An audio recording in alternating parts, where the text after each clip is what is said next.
Nosotros Mariano Beristain. Mariano. ¿Qué tal? Muy buenas tardes o muy buenos días, depende de si comió o no. Bueno, la historia a veces lo que ocurre es que se repite, entonces traemos a colación, digamos, cómo fue el periodo económico del proceso militar, o mejor dicho, de la dictadura cívico-militar de la Argentina, del cual hoy se conmemoran 40 años, en realidad se recuerdan 40 años de la última dictadura militar.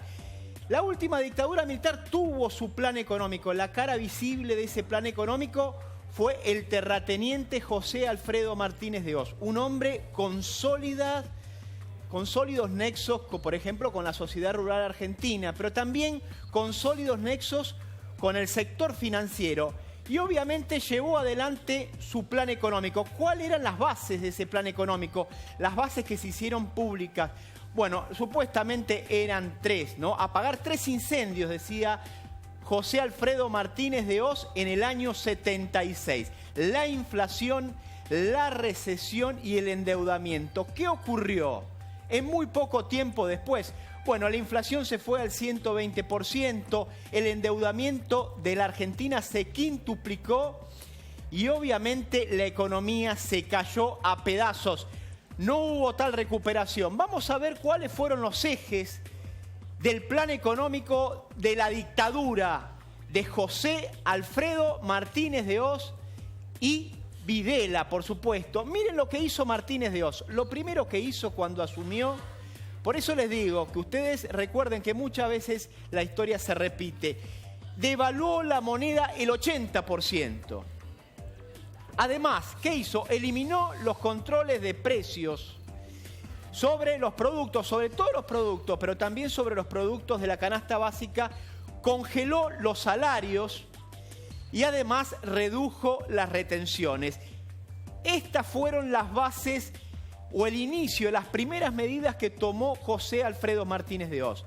¿Cuál era el objetivo? Bueno, supuestamente el objetivo era atraer inversiones extranjeras, particularmente en el sector financiero, y crear las condiciones para ello. Vamos a ver qué es lo que hizo Martínez de Oz también. Liberalizó todo el negocio financiero. Antes estaba regulado por normas del Banco Central argentino y de repente se desregularizó totalmente. Se aumentaron las tasas de interés. La mínima fue del 45%. La idea de aumentar las tasas de interés supuestamente era atraer el capital financiero internacional. Y allí ocurrió.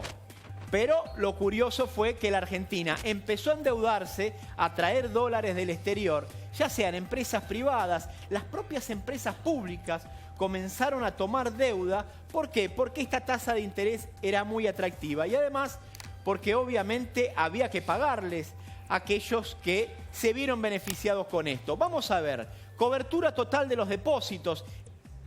Esa fue otra medida que tomó Martínez de Oz y también dijo que el Estado debía recurrir al mercado para pedir dinero. El Estado pasó a tomar deuda a una tasa de interés altísima.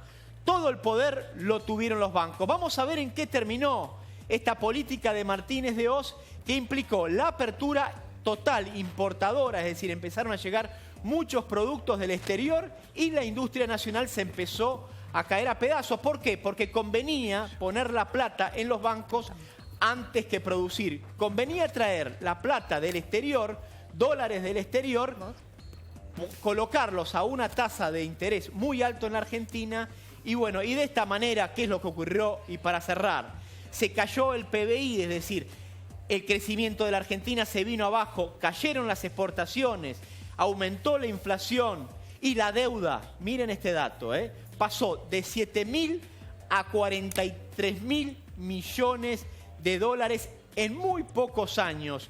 Algunos dicen que llegó a 45.000 millones de dólares. Por supuesto, aquellos que ingresaron y compraron dólares baratos los fugaron al exterior y obviamente la Argentina entró en una crisis que continuó en años posteriores, continuó en la convertibilidad y aún hoy la estamos soportando.